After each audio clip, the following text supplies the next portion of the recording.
Break के बाद आपका एक बार फिर से स्वागत है। हरियाणा दौरे पर केंद्रीय मंत्री मनोहर लाल पहुंचे हैं। हांसी में केंद्रीय मंत्री मनोहर लाल ने तिरंगा फहराया है। देशवासियों को गणतंत्र दिवस की शुभकामनाएं मनोहर लाल की ओर से दी गई है। इसी के साथ शहीद स्मारक पर शहीदों को श्रद्धांजलि देते हुए केंद्रीय मंत्री मनोहर लाल नजर आए हैं। तो हरियाणा के दौरे पर केंद्रीय मंत्री मनोहर लाल नजर आए हैं। हांसी में केंद्रीय मंत्री मनोहर लाल ने तिरंगा फहराया है। शहीद स्मारक पर शहीदों को श्रद्धांजलि दी है। देशवासियों को गणतंत्र दिवस की शुभकामनाएं देते हुए केंद्रीय मंत्री मनोहर लाल नजर आए।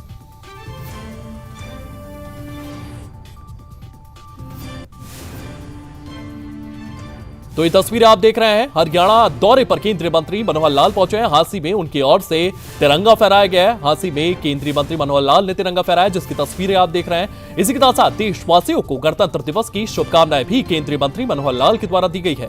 वहीं अगर बात करें तो शहीद स्मारक पर शहीदों को श्रद्धांजलि देते हुए केंद्रीय मंत्री मनोहर लाल नजर आए। तो ये दो तस्वीरें आप देख रहे हैं। एक तरफ शहीदों को उनकी ओर से श्रद्धांजलि दी जा रही है, इसके साथ तिरंगा फहराते हुए भी वे नजर आ रहे हैं। वहीं इस कार्यक्रम के दौरान उनकी ओर से क्या कुछ कहा गया, ये भी सुनते हैं। हमारे देश के इतिहास का एक बहुत ही महान दिन है। आज के दिन 76 साल पहले हमारे देश में गणतंत्र का नया सूर्य उदय हुआ था और हमें दुनिया के सबसे गणतंत्र के नागरिक होने का गौरव प्राप्त हुआ था। और 26 जनवरी 1950 को गणतंत्र बनने के लगभग 2.5 साल पहले हमने गुलामी की बेड़ियां काटकर स्वतंत्रता की हवा में सांस ली थी। 1000 साल तक की गुलामी, इसको समाप्त करने के लिए हजारों लाखों व्यक्तियों ने बड़े बड़े संघर्षों के बाद हमें आजादी दिलवाई थी। आज का ये गणतंत्र दिवस आजादी के आंदोलनों की अनेकों यादें इससे जुड़ी हुई हैं।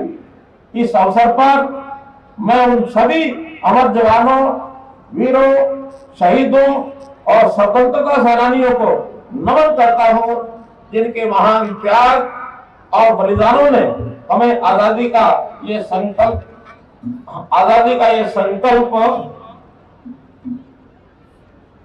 बलिदानों से हमें आजादी का यह बहुमूल्य उपहार ये दिया है।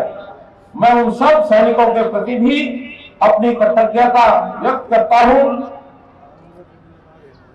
जो दिन रात, सुबह शाम, हर मौसम और हर हाल में देश की सीमाओं पर मुस्तैदी से डटे रहते हैं और देश की कठिन परिस्थितियों में सुरक्षा कर रहे हैं।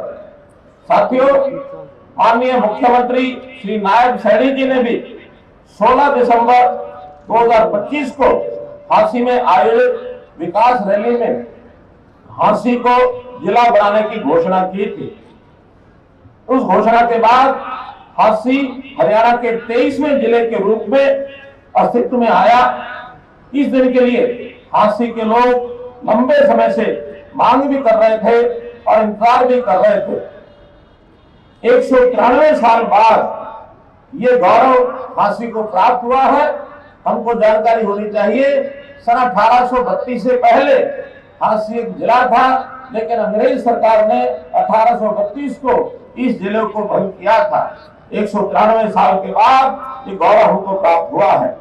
यह भी आपको याद होगा कि 6 सितंबर 2023 को जब मैं हरियाणा प्रदेश का मुख्यमंत्री था, तो मैंने स्वयं यहां आकर के घोषणा की थी, यदि हरियाणा का 23वां जिला कोई बनेगा तो सबसे पहले हांसी बनेगा।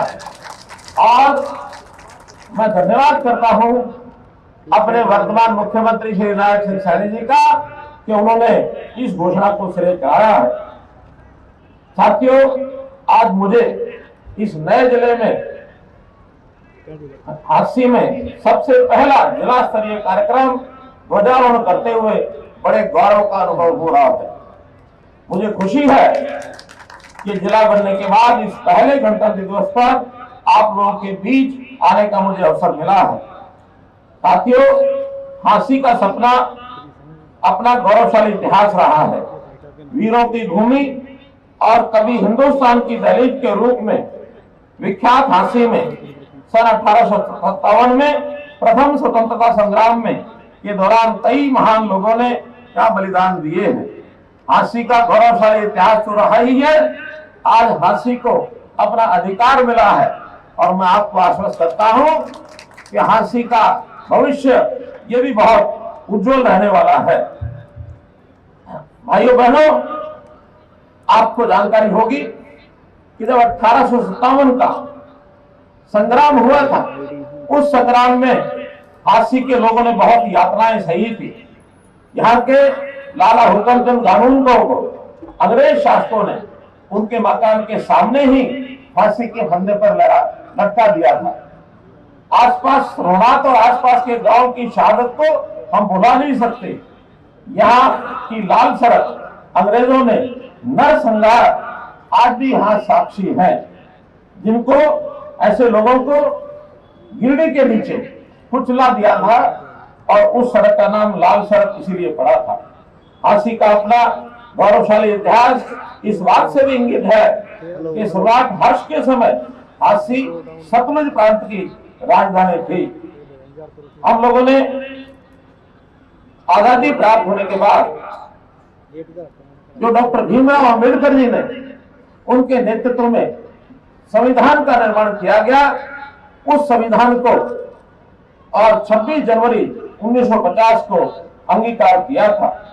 गणतंत्र घोषित होने के बाद देश ने लोकतंत्र प्राप्त किया और ये ऐसा लोकतंत्र, इस लोकतंत्र में सामान्य आदमी को भी किसी भी ऊंचे स्थान पर जाने का रास्ता उज्जवल हुआ है। ये भारत देश का गणतंत्र और लोकतंत्र का परिणाम है। एक गरीब आदमी भी देश का प्रधानमंत्री बन सकता है। एक गरीब आदमी भी, मेरे जैसे व्यक्ति को जो एक छोटे से गांव में जन्म हुआ, छोटे गांव में पढ़ाई हुई, देश प्रदेश के मुख्यमंत्री होने का अवसर मिला। आज के हमारे मुख्यमंत्री नायब सिंह सैनी भी बहुत एक छोटे गांव के किसान के बेटे, उनको भी मुख्यमंत्री का होने का गौरव प्राप्त हुआ।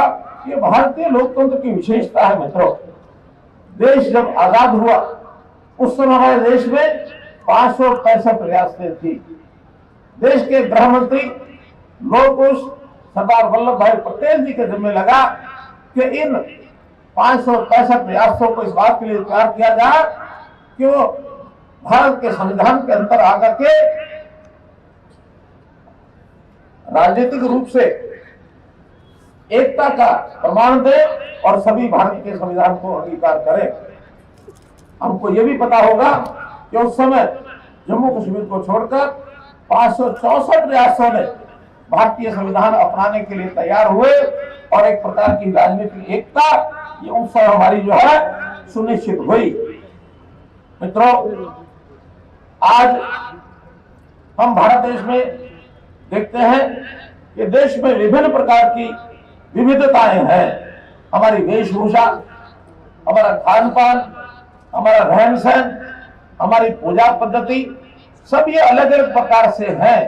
तो भी हमारे संविधान ने हमको ऐसी व्यवस्था दी कि आज हम हर दृष्टि से विविधता में भी एकता को बनाए हुए हैं। हम आपस में मिलजुल करके रहते हैं। हम सब भारतीय हैं, हम एक हैं। इस प्रकार की ये भावना हमारे बीच में है। ये सब ज्ञान को बड़ी सूझबूझ से तैयार करने के बाद संभव हुआ है।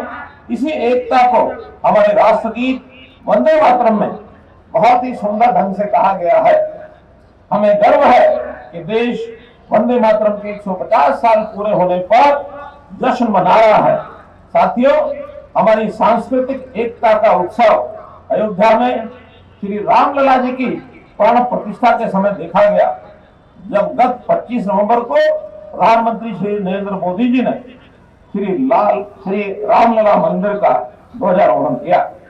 भाइयों बहनों, गणतंत्र दिवस का अवसर हम सबके लिए ये सोचने का भी दिन है कि हमने अपने स्वतंत्रता सेनानियों और संविधान निर्माताओं के सपने का भारत बनाने की दिशा में क्या कुछ किया है, कहां तक सफलता हासिल की है, ये विचार करने का विषय है। माननीय प्रधानमंत्री श्री नरेंद्र मोदी जी के मार्गदर्शन और दूरदर्शी नेतृत्व में हम आजादी के उन्हीं वीरों के सपनों का भारत बनाने और दृढ़ता से आगे बढ़ने का संकल्प ले रहे हैं। आज भारत दुनिया की बड़ी शक्तियों में शामिल है। हम अपनी उन्नत तकनीक के बल पर न केवल मिसाइलें बना रहे हैं, बल्कि हमने सूर्ययान, चंद्रयान और मंगलयान जैसे मिशन भी पूरे किए हैं। मई 2025 में ऑपरेशन सिंदूर के दौरान भी दुनिया ने हमारी स्वदेशी तकनीक और हथियारों की ताकत देखी है। यही नहीं, हमारी सेना ने ऑपरेशन महादेव चलाकर पहलगाम के गुनाहगारों को भी उनकी करने की सजा दी है। आज भारत यशस्वी प्रधानमंत्री श्री नरेंद्र मोदी जी के नेतृत्व में दुनिया की चौथी बड़ी आर्थिक शक्ति बनकर उभरा है। माननीय प्रधानमंत्री जी द्वारा विकसित और आत्मनिर्भर भारत की दिशा में महत्वपूर्ण कदम उठाते हुए कई नए जीएसटी जैसे सुधार भी लागू किए हैं। आज हमारा रक्षा क्षेत्र आत्मनिर्भरता की दिशा में तेजी से आगे बढ़ रहा है। मेक इन इंडिया और स्वदेशी अभियान हमें आयातक से निर्यातक राष्ट्र की ओर अग्रसर कर रहा है। माननीय प्रधानमंत्री श्री नरेंद्र मोदी जी ने श्रमिकों के कल्याण और गांव के विकास में एक ऐतिहासिक कदम उठाते हुए विकसित भारत जी राम जी के रूप में एक परिवर्तनकारी कदम भी उठाया है। प्रिय प्रदेशवासियों, राष्ट्र की इस विकास यात्रा में हरियाणा प्रदेश का भी बहुत बड़ा महत्वपूर्ण योगदान रहा है। हमारा प्रदेश क्षेत्रफल की दृष्टि से मात्र देश का 1.34% है और जनसंख्या का भी 2.09% है, लेकिन आज देश की जीडीपी में हमारा योगदान 3.7% है। हरियाणा 3,53,000 रुपए प्रति व्यक्ति आय के साथ आज देश के बड़े राज्यों में प्रथम स्थान पर है। मुझे बताते हुए खुशी हो रही है कि हरियाणा प्रति व्यक्ति जीएसटी संग्रहण में देश में प्रथम स्थान पर है। आज state of ease of doing business ranking में हरियाणा टॉप अचीवर्स कैटेगरी में आता है। विश्व की 500 फॉर्च्यून कंपनियों में 300 से ज्यादा कंपनियों के ऑफिस आज हरियाणा के गुरुग्राम में हैं। उद्योगों को लॉजिस्टिक सुविधा देने में हरियाणा देश में दूसरे और उत्तर भारत में पहले स्थान पर है।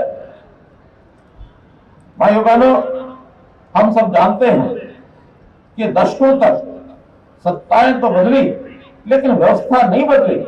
हमने उन व्यवस्थाओं को भी अपने इस 11 सालों के कार्यकाल में देश में और प्रदेश में दोनों जगह बदली है। आम आदमी दफ्तरों के चक्कर काटता रहता था, भेदभाव का शिकार होता था, जनता से वोट लेने के समय झूठे वादे किए जाते थे जिन्हें कभी भी पूरा नहीं किया गया। लेकिन पिछले 11 साल में चाहे केंद्र की सरकार हो या प्रदेश की सरकार हो, हमारी कथनी और